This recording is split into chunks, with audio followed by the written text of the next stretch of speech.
Hey guys, welcome back to my channel. Today we are continuing to learn how to cook with Ate Viva. In today's episode, it's all about Leche Flan.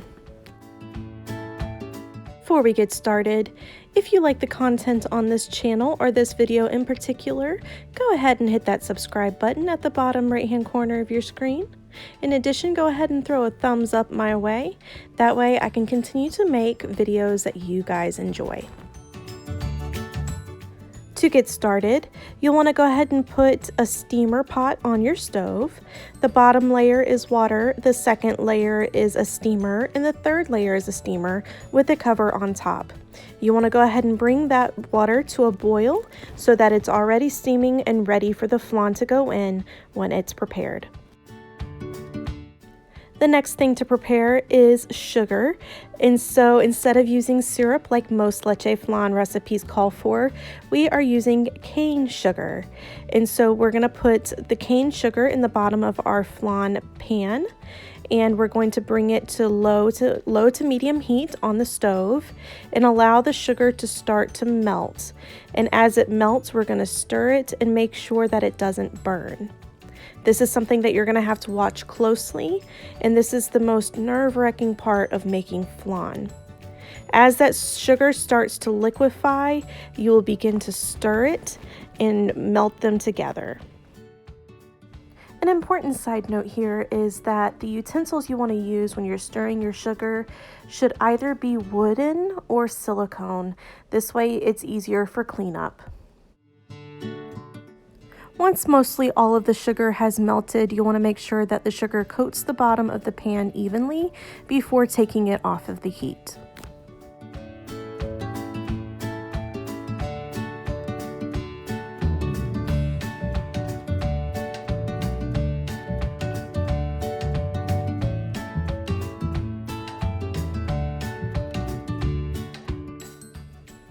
While the sugar cools, we're going to prepare our flan mixture. We're going to start with 10 egg yolks, and we want to make sure we remove as much of the white parts as we possibly can. We'll then open 2 cans of sweetened condensed milk and 1 can of evaporated milk.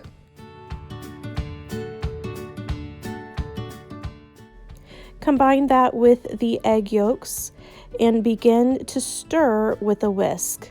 Now, do not briskly whisk your mixture. You want to stir it slowly so that you avoid bubbles in your flan mixture. As you can see, Viva is breaking up each of those egg yolks so that they can incorporate into the evaporated milk and sweetened condensed milk. Now, obviously, this isn't what I meant by slow, so I've slowed the video back down to its normal speed. And so here you can see that this is a nice slow mixing motion, just to avoid getting bubbles into the mixture. After mixing, this is what your mixture should look like prior to straining. Before straining, we're going to add 2 final ingredients. We're going to add the juice from half of a lemon, and we're going to add a pinch of salt. Next, we're going to strain the mixture through a fine mesh strainer and allow that to take out all of the egg yolk bits that were floating around the top. Now, here is the trade secret. We are going to strain it again through a finer mesh strainer to get the rest of those egg yolk bits. Now we are ready to pour our mixture into our flan pans. You will know the sugar in your pans are ready when they are cracked and cooled. Now distribute evenly the mixture amongst your pans. The more evenly you distribute the flan mixture into your pans will allow it to more evenly bake in each of those pans.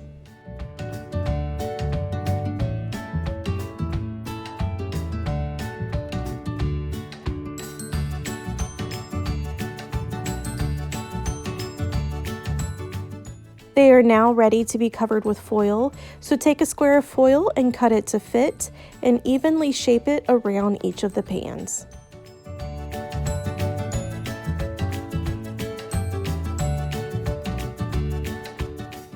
Because we had one large flan pan and two smaller ones, we decided to put the large one in the bottom steamer and the two smaller ones up top so they will bake evenly. So in the bottom, we're going to place the large flan pan with the mixture.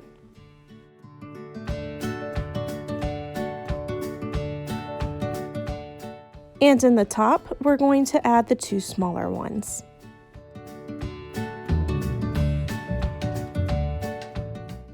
We bring the heat down on the stove to low to medium heat so that the water will simmer, and we cover it, and we're going to leave that there for about an hour to let them cook.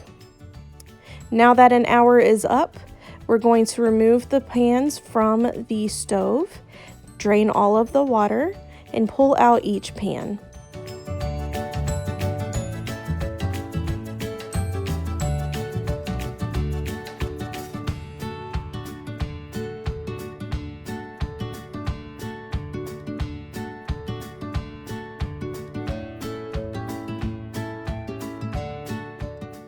We're going to uncover them and allow them to sit there for about 15 to 20 minutes just to cool down, and then we're going to flip them.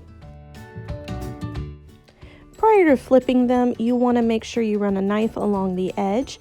Please be very careful with that so that you can loosen up the flan from the pan.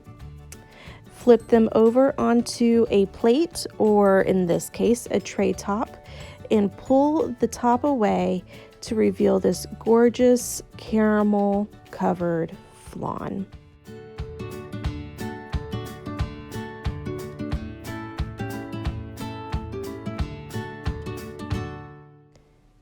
Be sure to scrape all of that caramel goodness out of the bottom of that pan on top of your flan so that it will be nice and juicy in the future.